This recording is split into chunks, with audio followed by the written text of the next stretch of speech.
qu'après, on a dans SOC 2, 5 catégories principales d'exigences.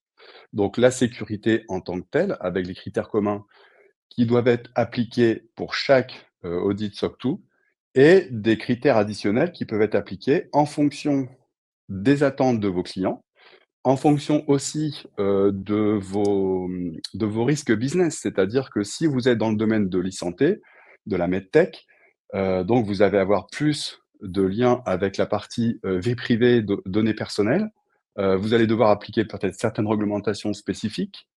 Si vous êtes dans le domaine, de la fintech, ça va être plus sur la partie intégrité des traitements et vous allez choisir les catégories qui vous intéressent, qui doivent être encore une fois logiques et articulées par rapport à vos objectifs business, par rapport à ce que vous demandent vos clients et les analyses de risque que vous aurez conduites. Donc ça, c'est extrêmement important de bien lier votre démarche au à vos objectifs business et à votre intérêt. Et ça, on le fait quand? Ça, c'est important. On va parler aussi des délais, de la démarche. On le fait quand? On le fait au début, lors du diagnostic. De la définition de ce périmètre qui va être formalisé dans votre rapport, elle est très importante et elle doit être le plus détaillée possible au moment du démarrage, du projet, évidemment.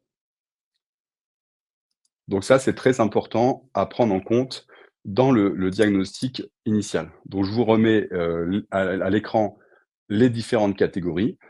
Donc, dans la structure du référentiel, vous avez, des critères communs et des critères spécifiques, pour chaque, on va dire, objectif de sécurité.